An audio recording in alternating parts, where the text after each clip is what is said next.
사랑하는 형제자매 여러분, 2022년도 그리고 4월입니다. 특별히 4월은 고난주간과 함께 부활절이 들어있는 1년 중에도 가장 중요한 한 달이기도 합니다. 이 4월 달에는 특집으로서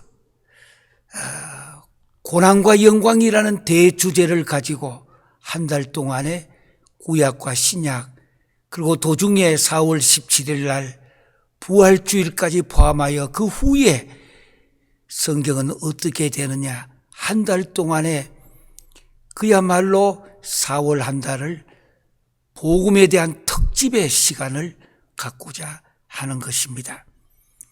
그래서 오늘부터 시작하여 이 4월 한 달은 우리 금년도 전체 중에도 가장 중요한 한 달이라 생각해도 전혀 무리가 없을 것입니다. 우리 다 함께 사도신경으로 신앙 고백하도록 하시겠습니다. 나는 전능하신 아버지 하나님 천지의 창조주를 믿습니다. 나는 그의 유일하신 아들 우리 주 예수 그리스도를 믿습니다. 그는 성령으로 잉태되어 동정녀 마리아에게 나시고 본디오 빌라도에게 고난을 받아 십자가에 못 박혀 죽으시고 장사된 지 사흘 만에 죽은 자 가운데서 다시 살아나시고 하늘에 오르시어 전능하신 아버지 하나님 우편에 앉아 계시다가 거기로부터 살아있는 자와 죽은 자를 심판하러 오십니다. 나는 성령을 믿으며 거룩한 공교회와 성도의 교제와 죄를 용서받는 것과 몸의 부활과 영생을 믿습니다. 아멘. 4월 한 달은 고난과 영광이라고 하는 대주제입니다.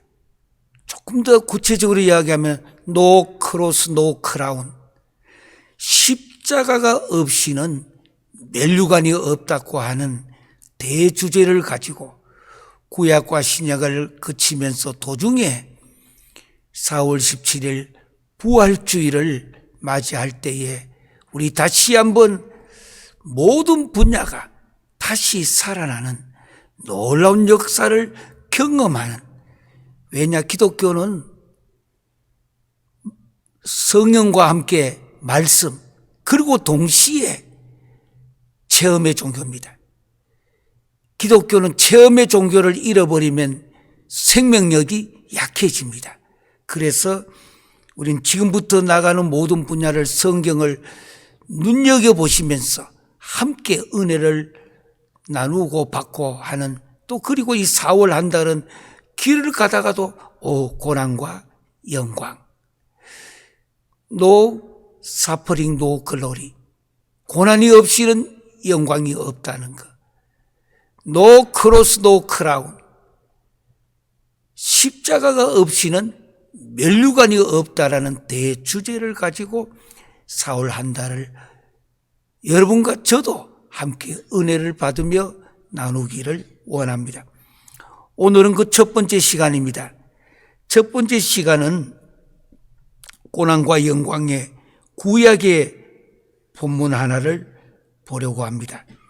구약의 이사야 53장 4절에서 6절까지가 오늘 첫 번째 시간입니다. 예수 그리스도의 십자가와 기독교의 복음의 출발은 창세기부터 이미 되어졌습니다. 구약과 신약이 따로 있는 거 아니라 구약 신약 전체가 바로 다 연결되어지는 것을 의미합니다. 그럼 먼저 우리는 오늘 첫 시간에 고난과 영광 첫 시간입니다. 이사야 53장 4절에서 6절까지입니다. 제 성경으로 1033쪽인데 미국을 비롯하여 한국과 더 나가서 전 세계 3세계와 지하에 계시는 모든 성도들, 이 시간에 다 함께 이사야 53장을 찾으시기를 바랍니다. 4절에서 6절까지 이 4월은 특별히 복음에 대한 특집 시간인 까닭에 함께 있는 처소에서 펴서 우리 함께 합독하도록 하시겠습니다. 4절입니다. 5절, 6절까지 다 함께 하겠습니다. 그는 실로 우리의 질고를 지고 우리의 슬픔을 당하였거늘 우리는 생각하기를 그는 징벌을 받아 하나님께 맞으며 고난을 당한다 하였노라. 그가 찔림은 우리의 허물 때문이요 그가 상함은 우리의 죄악 때문이라. 그가 징계를 받음으로 우리는 평화를 누리고 그가 채찍에 맞음으로 우리는 나음을 받았도다.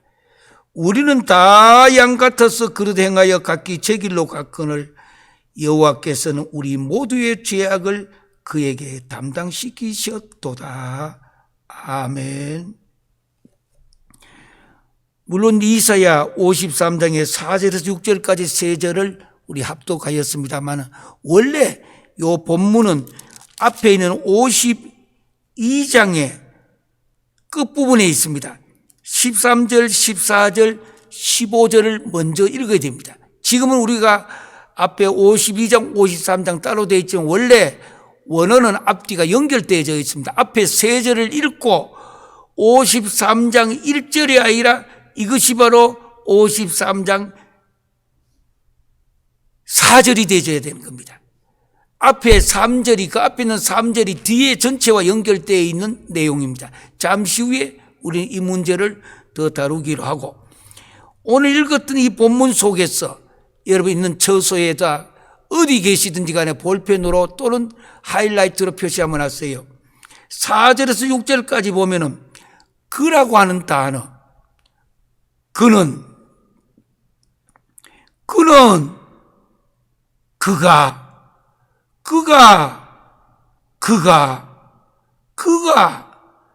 계속 이 그라는 말이 세 절 안에 성경에서 특별하게 여기에는 6번이나 나옵니다. 6번. 제가 손까지 들어서 표시해 줄 겁니다. 5개 있고 1개. 6번이나 도대체 무엇이길래 이렇게 세 절 안에 이렇게도 많이 그라고 하는 말을 넣어두었는가? 인간의 어떤 수법이 아닙니다. 너무 중요한 의미가 들어있기 때문에. 그는, 그는. 그 다음에 두 번째 4절에서 6절까지 우리라고 하는 단어입니다. 우리는,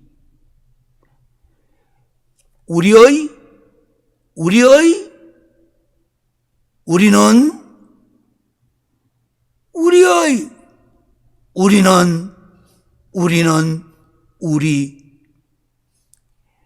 9번이나 우리라는 말이 나옵니다. 세 절 안에.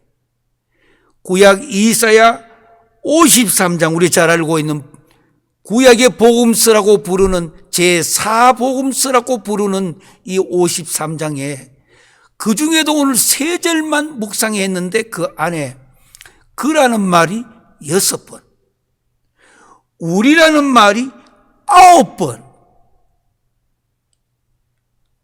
제4복음서에 해당되는 우리 마태, 마가, 누가, 요한복음 4복음서가 끝이 나고 복음서가 끝났지만은 사실은 구약에 있는 이사야 53장 이 본문이 그 앞에 있는 끝부분 세 절을 합하여서 이것이 바로 제5복음서라고 부르는 것입니다.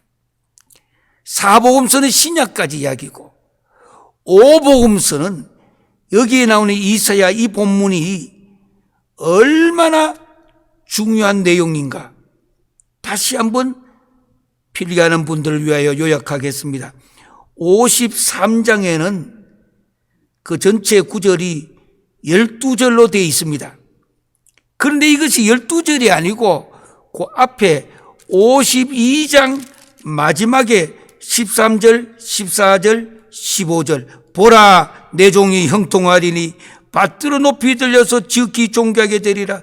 전에는 그의 모양이 타인보다 상하였고 그의 모습이 사람들보다 상하였으므로 많은 사람이 그에 대하여 놀랐거니와 그가 나라들을 놀라게 할 것이며 왕들은 그로 말미암아 그들의 입을 봉하리니 이는 그들이 아직 그들에게 전파되지 아니한 것을 볼 것이요 아직 듣지 못한 것을 깨달을 것이며 52장 마지막에 있는 세 절이 53장에는 12절 앞에 세 절이 먼저 들어가야 됩니다. 이게 원래 원문이에요. 그래서 이사야 53장은 12절이 아니고 15절이라고 하는 거. 15절. 아주 주목해서 기록을 해놓으세요.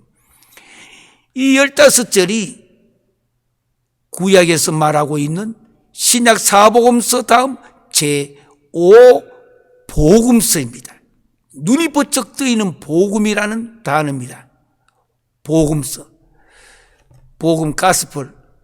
가스펠이라는 말의 뜻은 GOSPEL, 가스펠이란 말은 가츠 스토리란 말도 되고 하나님의 이야기. 또 하나는 스펠, A, B, C, D, E 이렇게 나가는 스펠이란 단어도 되어집니다. 그래서 이 복음서에 해당이 되는 그 중에도 핵심은 4절, 5절, 6절 오늘 읽은 제5복음서의 내용인 것입니다. 4절, 5절, 6절입니다. 여기에서 그는 또 우리는 그는 우리는 왜 이 본문에 이것을 6분이라는 그는이라는 말을 쓰면서 그는 그의 또 9분이나 우리는 우리의 왜 이것을 이 세 절 안에 구약의 복음서 제5복음서에 핵심이 되도록 가운데 이 단어를 세 절 안에 그란 말을 6번 우리란 말을 9번을 써놨는가. 제 손을 잘 보세요. 여기를 그라고 하겠습니다. 그는 밑에 깔려있는 거 우리예요. 여기 그는 바로 하나님, 예수 그리스도, 지저스 크라이스트. 그는 신적인 단어요. 우리 9번 써놨는 것은 인본적인 우리 인간의 문제예요. 이 말 속에 뭐냐? 복음의 핵심은 그하고 우리하고의 관계 문제입니다. 관계, 릴레이션십. 기독교는 이 관계란 말이 그렇게 중요합니다. 관계, 릴레이션십. 결국은 창세기 1장부터 요한계시록까지 전체의 내용은 그하고 우리하고 문제예요. 결국 그와 우리와의 이 관계. 죄를 범하였다는 말은 관계가 깨진 것을 의미합니다. 다시 회복한다는 말은 그와 우리 사이의 이 관계를 회복시키는데 특별히 기독교인의 생활 속에서 우리가 아주 강조되고 있는 부분이 무엇인가? 믿음이라는 이 단어, 그리고 또 사랑이라고 하는 단어, 얼마나 중요한지 모릅니다. 미국의 개척사를 이렇게 보면은 18세기에 이 초에 두 사람의 젊은이가 청운의 이 꿈을 안고 영국에서 배를 타고 미국 신대륙인 미국에 내렸습니다. 미국의 대학교 가면 학문 중에 하나가 가문에 대한, 어느 누구의 가문은 어떻게 출발하여 어떻게 지금까지 내려왔느냐, 여기에 대해서도 배우기도 하고, 도서관에 가면은 미국의 가문들을 만들어서 둔 내용들도 있습니다. 그 두 사람이, 영국에서 왔던 두 사람이 누구인가? 첫 번째는 마르크 슐츠라는 사람이 있고요. 또 한 사람은 에드워드 조나단이라는 사람이 있습니다. 이 두 사람 똑같이 이 신대륙에 미국에 와서 새로운 미래를 개척하기 위해서 이곳에 왔습니다. 그런데 마르크 슐츠는 계획을 했습니다. 이 신대륙에 왔으니까 내가 이곳에 큰 돈을 벌어서 부자가 되어서 내 자손에게 가난이라는 것을 모르고 살도록 돈을 벌어야 하겠다 생각하고 뉴욕에서 술집을 차려서 그의 계획대로 열심히 일하여 큰 돈을 만들었습니다. 그의 소원대로 엄청난 돈을 벌어서 당대의 이 마르크 슐츠는 부자가 되었습니다. 또 한 사람 같이 왔던 조나단 에드워즈가 있습니다. 이 조나단 에드워즈는 제가 동부에서 한 4년간 정도 공부했던 프린스턴에 가면은 이 사람 이름을 새겨둔 내용이 있습니다. 그래서 공부를 그 옛날, 아주 옛날에 좀 많이 했던 사람입니다. 조나단 에드워즈는 내가 여기까지 온 것은 신앙의 자유를 찾아왔으니까 바른 신앙을 통하여 신앙의 자유가 있는 이곳에서 바른 신앙 생활을 해야 되겠다 생각했습니다. 바른 신앙. 그래서 신학교에 들어가서 목사가 되었습니다. 세월이 흘렀습니다. 150년이 지난 후에 처음 이야기했던 마르크 슐츠하고 에드워드 조나단의 이 가문에 둘이가 출발했는 가문이니까 저만 하더라도 미국 땅에 와서 저희가 바로 이 가문의 1세가 됩니다. 우리들 2세들이 태어났고 또 2세들이 또 아기를 낳아서 그 손자, 손녀 3세까지 지금 태어났습니다. 이렇게 하여 똑같이 마르크 슐츠와 에드워드 조나단의 이 가문에 150년 동안 내려왔던 이 기간을 정리를 해서 책에 나와 있습니다. 여기 조나단 에드워즈는 신학교에 들어가서 목사가 되었습니다. 그런데 이 5대 자손을 태어난 거 모든 거를 미국의 뉴욕에 가면 컴퓨터에 이 내용 교육위원회에서 이것을 추적해서 내놨는데 참으로 놀라운 결과가 나왔습니다.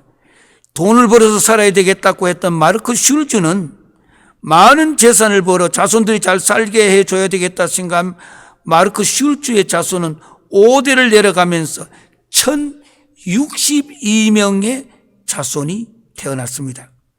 그 자손들이 또 어떻게 됐냐를 조사해 봤습니다.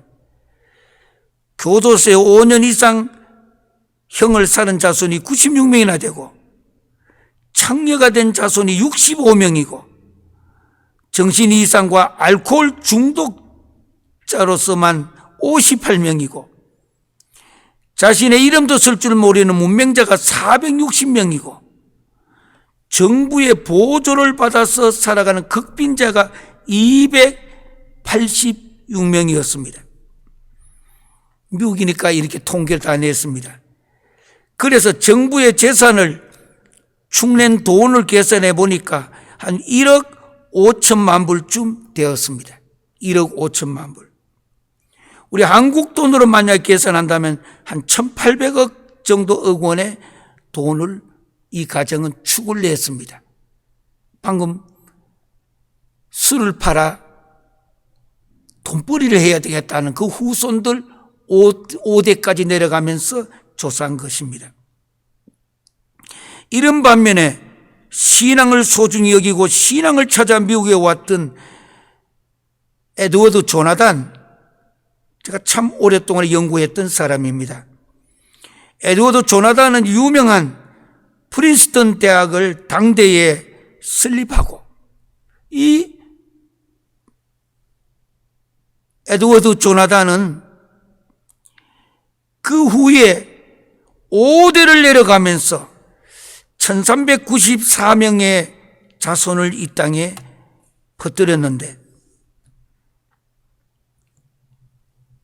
자손들 중에 선교사나 목사가 된 사람만 해도 116명이고 5대까지 내려가면서 예일대학교 총장을 비롯해서 교수, 교사만 하더라도 미국의 뛰어난 학자들로 86명이나 나왔고 유명한 군인이 76명으로 나라의 고급 관리가 80명이고 문학가가 75명이고 실업가가 74명이고 발명가가 21명이고 그리고 미국의 부통령이 한 사람이 나왔고 어렵고 힘든 미국 상원 하원 주지사가 나왔고 교회 장로 집사가 286명이 나왔습니다.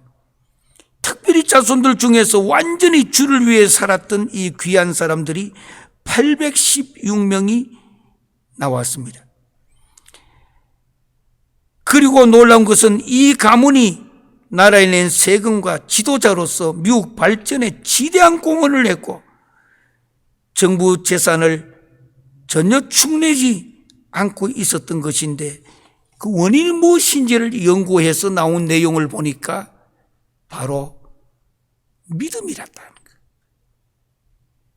자손들에게 믿음의 생활을 하며 믿음을 남겼던 에드워즈 조나단 잊지 마세요. 철저하게 믿음을 가르쳤고 사랑을 가르쳤는데 세월 지내고 보니까 미국을 움직이는 전체 전 분야의 근간 기둥이 되는 가정이 되어졌다고 하는 거예요. 이런 뜻에서 본다면 우리는 그는 그가 우리는 우리가 그와 우리와의 관계가 확실하고 확실한 것을 자녀들에게 남기면은 그 자손들의 후대는 하나님께서 상상 이상으로 문제를 해결시켜 나가는 내용을 볼 수가 있습니다. 미국 실제의 이것은 정확한 팩트 스토리입니다. 조나단 에드워즈 조나단 프린스턴 신학대학교를 설립했고 저도 거기서 한 4년간 공부를 해봤습니다. 그래서 그때에 이분에 대하여 연구를 아주 많이 했습니다. 조나단 에드워드. 미국에 움직이는 큰 기둥의 가문이에요. 똑같이 왔던 마르크 슐츠는 돈 많이 벌어겠다 성공했습니다. 어마어마하게 돈을 많이 벌었습니다. 뉴욕에서 술집을 하면서 술을 팔면서. 그런데 그 후손들을 보았더니 5대째 내려가니까 완전히 미국을 병들게 만들었던 가문이 되어진 것입니다. 우리는 지금 어떻게 살아야 할 것인가? 특별히 4월 달에는 부활주일이 들어있는 17일 날이가 부활주일입니다. 이 부활주일이 들어있는 영혼에 대한 문제, 천국에 대한 문제, 죽음 너머의 문제를 해결해야 되는 이 부활주의를 한 걸음 두 걸음 우리는 그쪽을 향해 가면서 우리가 어떻게 해야 될 것인가? 우리가. 그래서 오늘 첫 시간에 고난과 영광 그 첫 시간에 제가 목사가 되어 첫 주일날 설교했던 제목이 고난과 영광, No Cross, No Crown.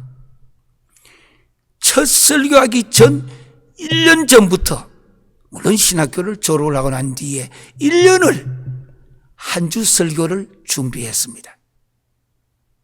아주 수십 년 전의 이야기입니다만 한 주간 설교를 위하여 1년을 준비했던 그 첫 설교의 공적인 설교의 제목이 바로 고난과 영광. 영어로 No Cross, No Crown이었습니다. No Cross, No Crown. 십자가가 없이는 면류관이 없고 고난이 없이는 영광이 없다라고 하는 거예요.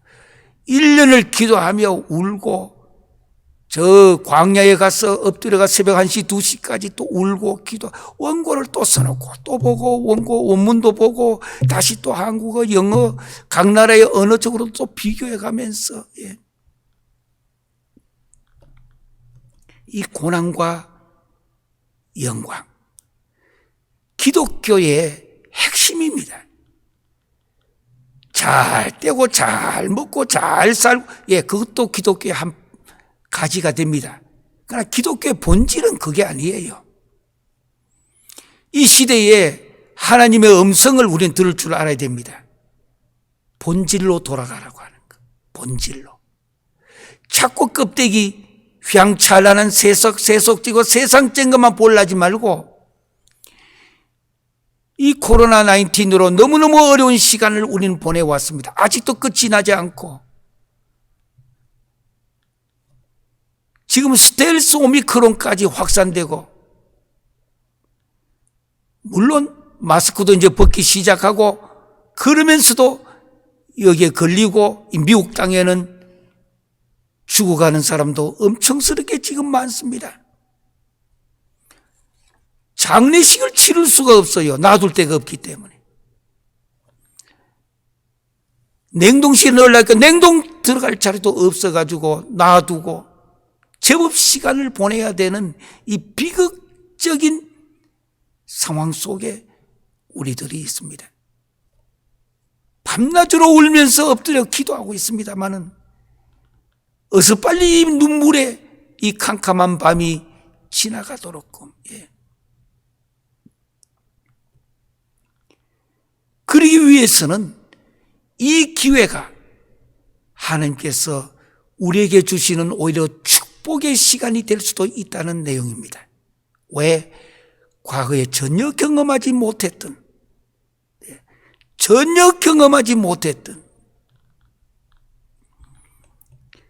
정말 저 영원한 세상, 죽음 넘어 무덤 넘어 세상을 미리 경험하고 볼 수 있는 하나님의 은혜가 우리에게 주어질 수 있다는 것을 믿으시길 바랍니다. 저는 그것을 경험하고 있습니다. 요즘.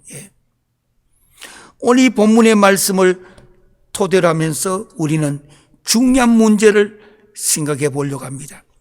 가정은 가정대로 모이셔서 또 형제들은 형제들대로 자매들은 저기 또 선교지는 선교지대로 지금 이 영상 예배 또 성경 해석을 함께 공부하고 있는 수많은 형제 자매 여러분, 참 패밀리라는 말이 너무너무 좋은 말입니다. 패밀리. 꼭 핏줄이 있어야 패밀리는 아닙니다. 정말 패밀리. 이 패밀리가 뭐예요? F-A-M-I-L-Y.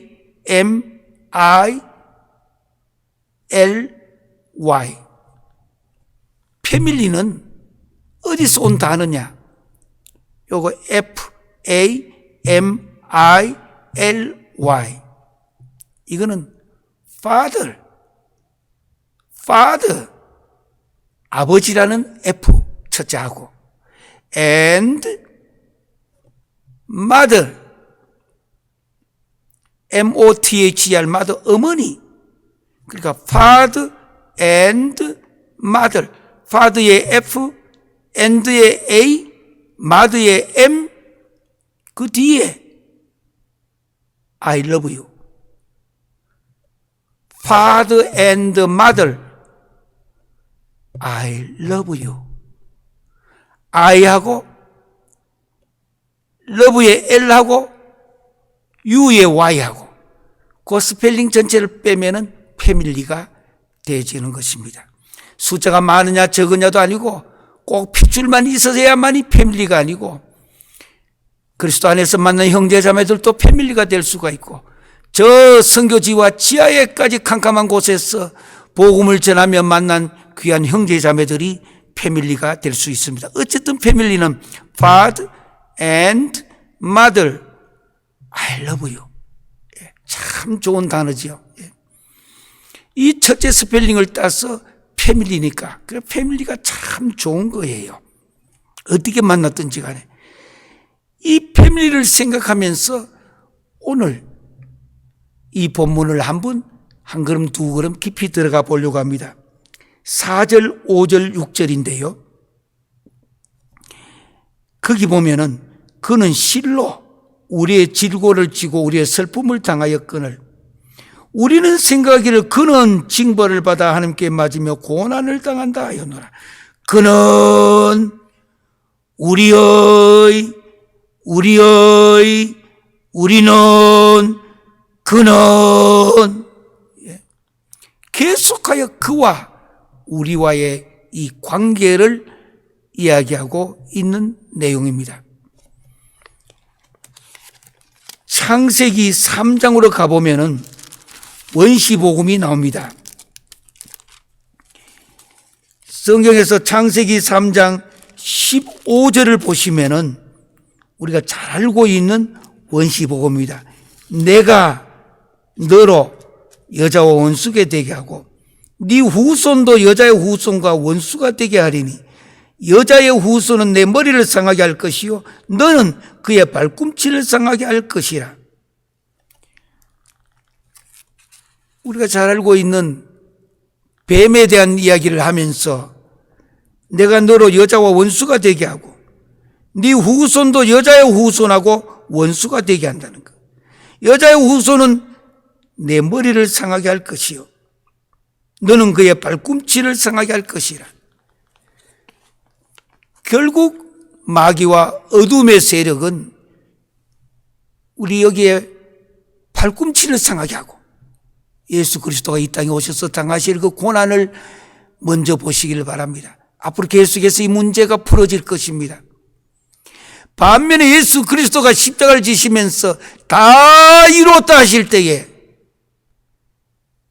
그리고 사흘 만에 부활하실 때에 주님은 모든 사망 권세 어두움 세력 다 깨뜨리시고 부활하실 때에 다 이루었다. 그의 머리를 사탄과 마귀와 어둠의 세력에 그는 우리들의 발목을 주님의 이 발을 못으로 박아가지고 쿵쿵쿵 했지만 주님은 부활하심으로 그의 머리를 상하게 하셨다. 이것이 구약에서 나오는 최초의 복음이라 하여 창세기 3장 15절을 가르쳐서 원시 복음이라고 말합니다. 반면에 요한복음 3장 16절에 하나님이 세상을 이처럼 사랑하사 하나님 세상 두 개 대비되고 있습니다. 독생자를 주시니 이는 그를 믿는 자마다 멸망치 않고 영생을 얻게 하려 하십니다. 이것은 말틴 루터 이후의 작은 복음이라고 부릅니다. 원시복음은 창세기 3장 15절입니다. 이 원시복음을 생각을 하면서 오늘 여기에 보니까 중요한 단어입니다. 그는 실로 우리의 질고를 지고 그가 무슨 일을 했는가?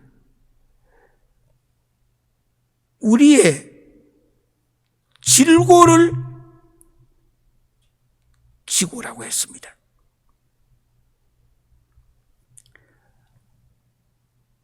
우리의 질고를 어려운 말 홀리라고 하는데 우리의 질고를 그가 졌다고 하는 것.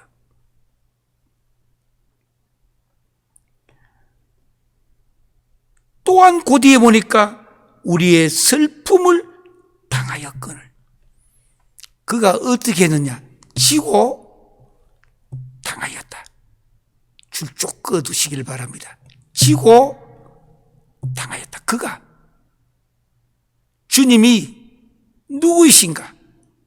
그 주님이 그는 실로 우리의 질고를 지고 옆에 같이 있는 분에게는 꼭 얘기하세요. 앞에 한 사람이 지고 그럼 옆에 사람은 당하였거늘 하시길 바랍니다. 지고 당하였는 것. 주님이 이 땅에 오셔서 십자가를 지셨던 내용이 이 두 단어예요. 이것이 신약 복음서에 나오는 전체를 요약하는 단어입니다. 지고 당하였거늘. 무엇을 지었느냐? 우리의 질고를 지고 무엇을 당했단 말이냐? 우리의 슬픔을 당하였거늘. 이제부터 필기하실 분은 메모를 해 두시길 바랍니다. 여기 질고를 졌다, 지고라는 말은 무슨 뜻인가? 본질적인 죄입니다. 본질적인 인간이 아담과 하와 이후에 지어졌던 모든 그 죄악이, 이 본질적인 그 죄를, 다른 말로 근본적인 죄악에 대한 문제를 지고 하라는 뜻입니다. 주님의 십자가 의미를 정확하게 이해하셔야 됩니다. 이 말의 뜻이에요. 바로 본질적인, 영원히 우리로서는 해결할 수 없으니까. 하나님은 무한하신 하나님, 우리는 유한한 인간. 유한한 인간이 무한하신 하나님께 지은 죄는 무한하기 때문에 유한한 인간은 해결할 수 없다는 거. 왜? 유한하기 때문에.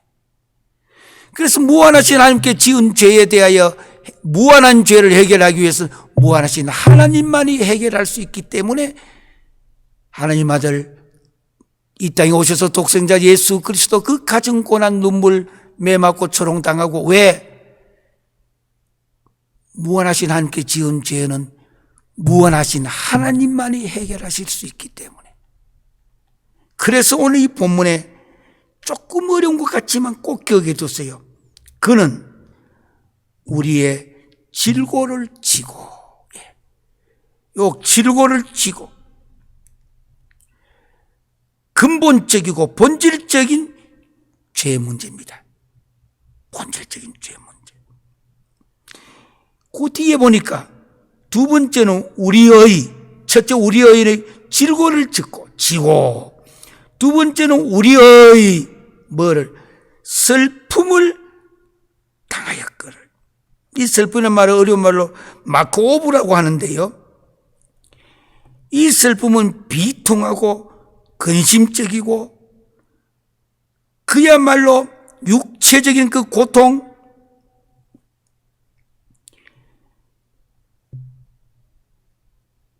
이 고통을 당하였거늘. 앞에는 본질적인 죄요. 왜 주님이 이렇게 슬픔을 당하였는가? 우리들이 지은 생활적인 죄이기 때문입니다. 지고 당하였거늘.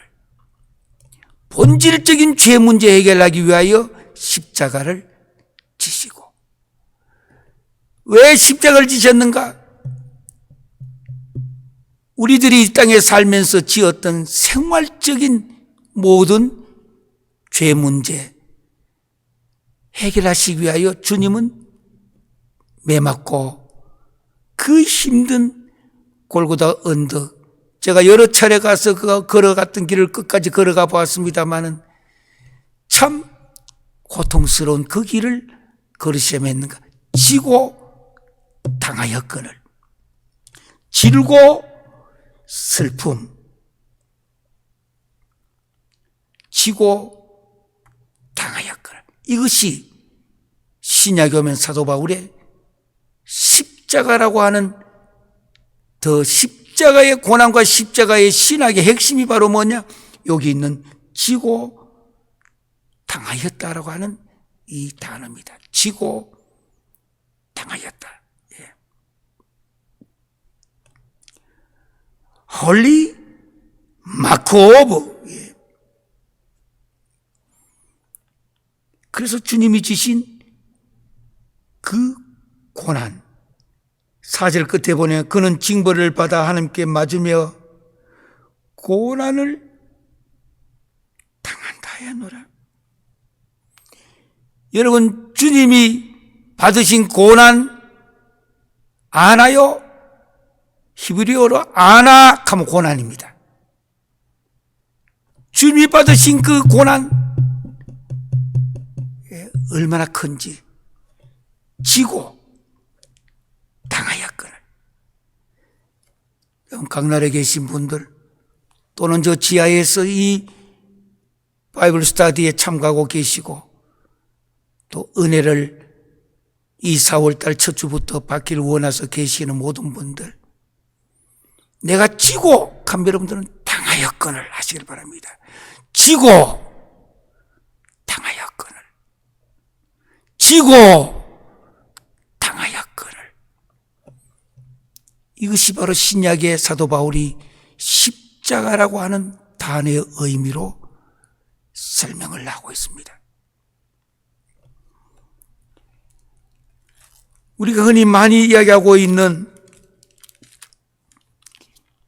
신약에서 이야기하고 있는 예수님의 부활, 이 부활을 전부 이야기합니다. 부활을 이야기하고 있는데 성경의 신약의 어디에 예수님의 부활을 이야기하고 있을까요? 4월 17일 부활 주일에 우리는 이 문제를 다루게 될 것입니다만은 성경에는 부활이라는 단어는 없습니다. 알아두시길 바랍니다. 예? 지금까지 우리가 그냥 부활절 전부 됐는데 부활절이라는 단어가, 부활이란 말이 성경에 없단 말이냐고. 예, 없습니다. 그런데 우리 가장 중요한 기독교의 핵심인 그 부활의 문제를 어떻게 하라고 하는 것인가? 사도행전에 보면은 다음에 우리가 이 문제를 원어적으로 다시 풀어갈 것입니다만은 유월절이라는 말이 나옵니다. 패스오버. 이 유월절을 앵글로색손족과 영국과 이쪽에서 사용될 때의 단어입니다. 우리 이스트라는 말이 있죠. 에오스테레오라는 이스트. 그 바로 이스트라고 하는 이 부활이라는 단어는 성경 원어에 나오지 않습니다. 없습니다. 우리 성경에도 물론 없습니다. 그러나 그 유월절이라는 단어를 우리가 이스트라는 단어로 해서 부활절이라고 하는 단어로 사용하고 있는 것입니다. 구체적으로 이게 어떤 것인가? 우리가 17일 날 부활주일에 이 문제를 열어볼 것입니다. 그런 까닭에 성경에 대한 확실한 것이 있어야 됩니다. 아닌데 그런 것처럼 하고, 아니면은 무엇인가 뜨덕뜨덕 옷을 입혀가지고 실제 하나님의 의도와 하나님의 목적과 하나님의 계획과 하나님의 뜻과는 너무 멀리 떨어진 말장난을 할 때가 우리가 너무나 많습니다. 오늘 여기에 나오는 이사야 53장 4절에 그는 우리의 지고 당하였거늘, 질고 슬픔. 이 단어 속에 구약부터 신약까지 신앙의 원죄의 문제와 우리가 이 땅에 살아가면서 지을 수 있는 본죄, 우리가 모든 것, 본죄는 아담과 하와가 지었던 그 죄의 영향으로 우리도 항상 그 영향권에 있기 때문에 짓는 죄고, 자범죄라는 죄가 있습니다. 이건 내가 스스로 자꾸 이것을 죄를 더 만들어가는 것이 자범죄입니다. 원죄가 있고 본죄가 있고 자범죄가 있습니다. 신학적으로는 이렇게 나누어 설명합니다. 그러나 뭐 그런 문제든 이런 문제든 간에 성경 본문 그대로 이야기하면은 그는 문제와 우리의 문제를 항상 그와 우리와의 관계가 잘 돼 있어야 됩니다. 특별히 이번 금년도 2022년도에는 이 코비드 19으로 너무너무 고생 중이니까 그하고 우리하고 관계를 찾고 몸부림치고 기도하시고 찬송하시며 성경을 묵상하시면서 그하고 우리와의 관계를 금년에 회복시켰다면 이것이 가장 축복 중의 축복이요, 코비드 19을 향하여 주시는 하나님의 놀라우신 은혜라고 말할 수가 있습니다. 오늘은 4월 3일 주일날이고 다음 주일이 되면은 종료주일입니다. 우리가 잘 알고 있는 팜 로즈데이가 됩니다. 종료주일이 되면은 바로 고난주간이 시작되고 우리는 주님의 십자가 위에 가상 7원 쪽으로 들어가 볼 것입니다. 그리고 4월 17일은 바로 부활주일입니다. 이스터 선데이, 유월절이라고 하는 것. 이 놀라운 단어가 우리는 지금 그저 부활주일이라는 단어로 사용을 하고 있습니다. 그러면 이것이 가는 그 과정 속에 주님의 고난의 문제가 우리는 알아야 하고 깨달아야 하고, 우리도 그 주님의 십자가를 난 주님 따라가기를 원하네, 주님 뜻대로 살기를 원하네, 그 말의 뜻이 고난과 영광을 같이 볼 줄 알아야 됩니다. 고난이 없이는 영광이 없습니다. 십자가가 없이는 면류관이 없습니다. 이 놀라운 이것이 복음의 본질이요 기독교의 핵심이 되어지는 것입니다. 5절 보겠습니다.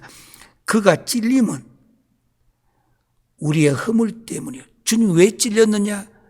우리의 허물 때문이고, 그가 상함은 우리의 죄악 때문이라. 그가 징계를 받음으로 우리는 평화를 누리고, 그가 채찍에 맞음으로 우리는 나음을 받았도다. 우리는 다 양 같아서 고집불통이 돼가지고 그릇 행하여 각기 제 길로 갔거늘 여호와께서는 우리 모두의 죄악을 그에게 담당시키도다. 오 주여,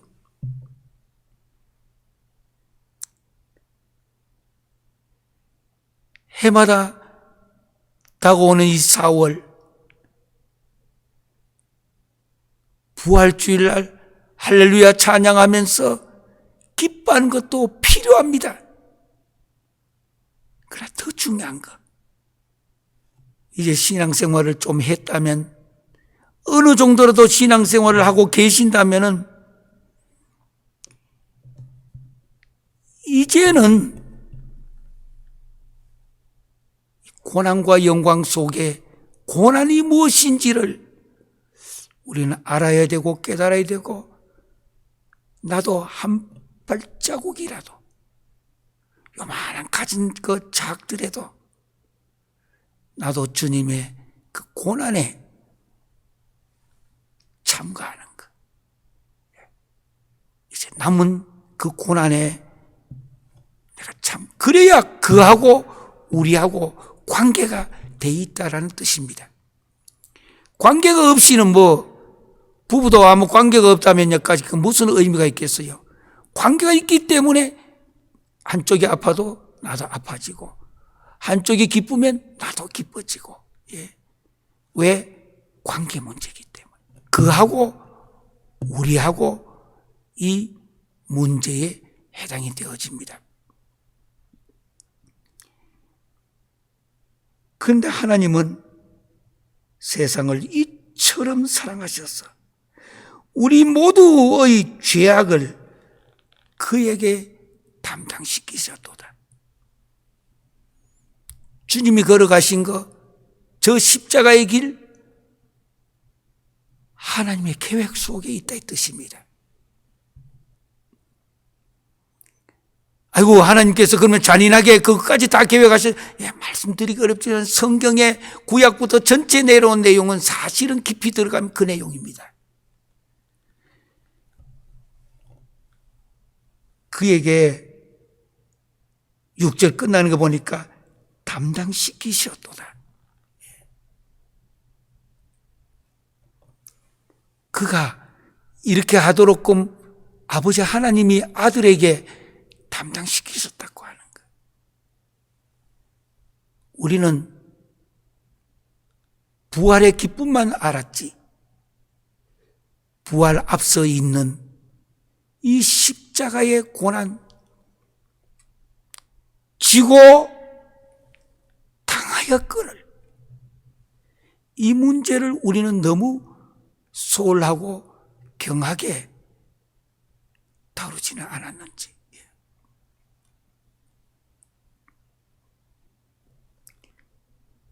기독교는 떨어질 수 없는 요 두 개가 떨어질 수 없는 단어가 있습니다. 한쪽은 고난이라는 단어고 한쪽은 영광이라는 단어입니다. 한쪽은 십자가라는 단어고 이쪽에 같이 떨어져 있는 게 아니고 같이 연결되어 있는 이쪽은 멸류관이라는 단어입니다. 그래서 No suffering, no glory. 고난이 없이는 영광이 없고 No cross, no crown. 십자가가 없이는 멸류관이 없다. 그래서 처음 시작으로 돌아가면 제가 목사가 되어 첫 번째 설교 한 편을 위해 1년간을 기도하고 준비하고 몸부림치고 광야에 가서 굴 앉아가지고 때로는 멀리 이상한 짐승 소리 들어가면서도 첫 설교의 주제가 No cross, no crown. 크로스가 없이는 크라운이 없다는 것. 고난이 없이는 영광이 없다는 것. 십자가가 없이는 멸류관이 없다는 것. 그 첫 설교를 하며 주일날 얼마나 울었는지 모릅니다. 그 내용의 마지막이 우리 모두의 죄악을 그에게 담당시키셔도다. 나같이 못난 이 인간의 죄악도 그에게 담당시키셨도다. 그에게. 다 같이 기도하겠습니다. 그는 실로 우리의 질고를 지고 우리의 슬픔을 당하였거늘 우리는 생각하기를 그는 징벌을 받아 하나님께 맞으며 고난을 당한다 하였노라. 그가 찔림은 우리의 허물 때문이요 그가 상함은 우리의 죄악 때문이야. 그가 징계를 받음으로 우리는 평화를 누리고 그가 채찍에 맞음으로 우리는 나음을 받았도다. 할렐루야. 주님이 채찍에 맞아서 우리가 치유함을 받았다는 뜻입니다.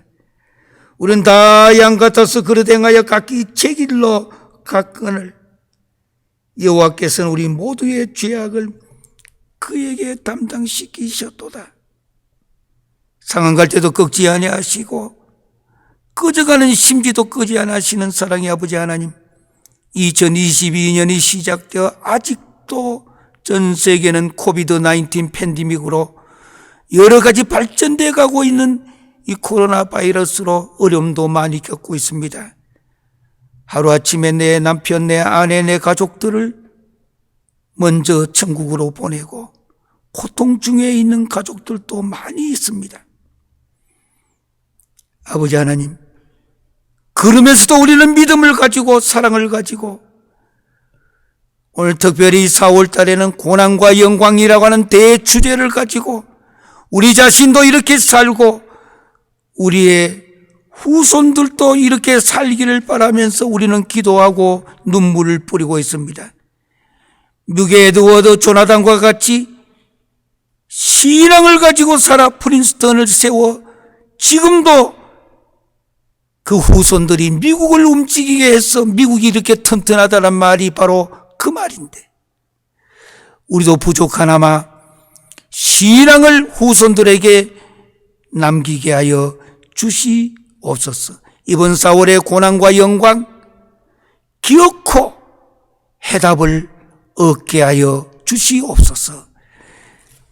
지금은 우리 주 예수 그리스도의 은혜와 아버지 하나님의 극진하신 사랑과 성령님의 감동과 내주 치유교통하신 역사가 노 크로스 노 크라운, 십자가가 없이는 멸류관이 없고 노 사퍼링 노 글로리, 고난이 없이는 영광이 없다라고 하는 고난과 영광의 두 기둥을 찾아가기로 결심한 사랑하는 성도들과 지금 이 시간에도 저 어려운 곳에서 지하에서 죽음을 각오하고 복음을 전하며 말씀을 공부하며 애쓰고 눈물 흘리는 귀한 성도들 위해 이제부터 영원토록 함께할지어다. 아멘.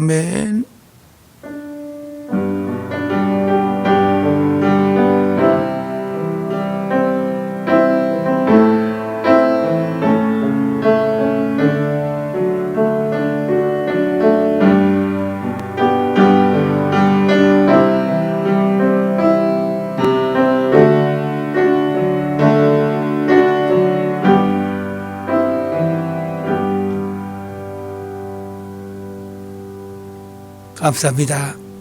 우리 왼손을 밑에 이렇게 놓고 오른손을 위로 이렇게 올리면서 엄지척을 하시면서 이렇게 고난, 영광 인사 한번 다 하시기를 바랍니다. 다 함께 인사하겠습니다. 고난, 영광.